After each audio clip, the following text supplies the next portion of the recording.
Hey, artsy people out there. Welcome to my composition art journal series, part 40, Change.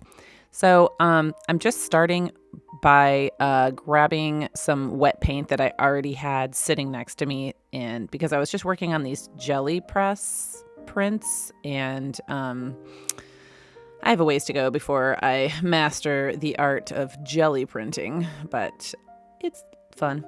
Anyway, so I just kind of used up some wet paint there and then started collaging with some of the pages that I worked on.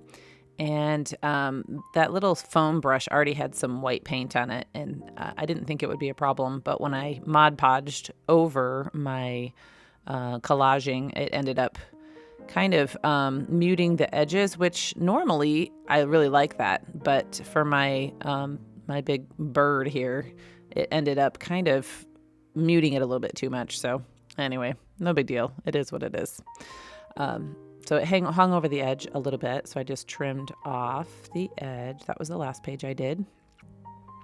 And just use my finger to blend in the edges, and then I figured I'll just go over it with markers or pens or something to redefine my bird there. And so I'm playing with the scraps and thinking, what else can I do with this? So this is actually a cutout of a magazine that I tried to lift with my jelly press, and it didn't really, I wasn't successful, but it left a really cool effect on the magazine page, so I decided just to use that because I used some metallic paints and it's cool. Anyway, so I'm using Jelly Roll pen to redefine like the bird's eye and beak and outline. But I'm realizing really quick that I'm going to need more than just white to help my bird stand out. So I'm starting with some Posca markers, which are acrylic paints in marker form. They're fun. They're easy to work with. So if you're new to my channel, I have been doing this series. Obviously, this is part 40, so I am almost done. I will put a link below to how I prepared this journal. So this is just a composition notebook, the cheap kind you buy from the dollar store or whatever. So cheap paper, and I embrace you can see all the wrinkles and the texture to it. So it's not a real solid, clean, flat surface to work with, but I like it. I've been having a lot of fun. So what I did was prepared all the layouts ahead of time with just the background layer, and that serves as jumping off point for my creative process.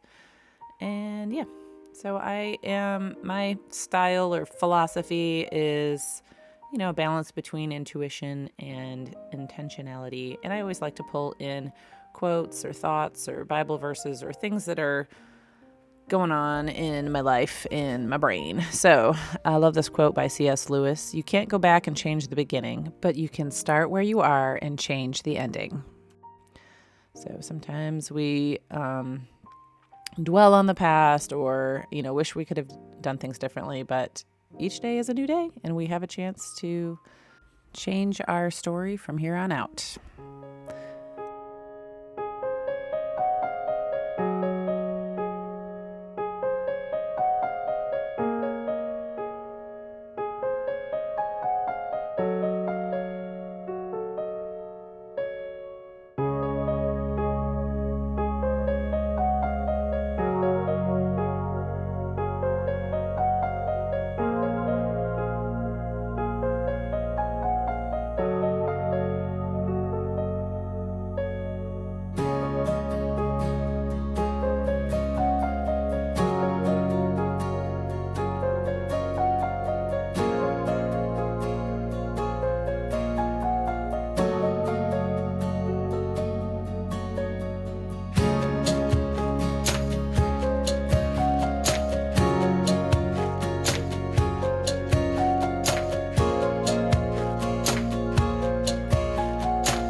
So I hope you enjoyed hanging out with me and watching my process, and that it inspires you to go make some art of your own. And I hope that you come back and hang out with me again sometime.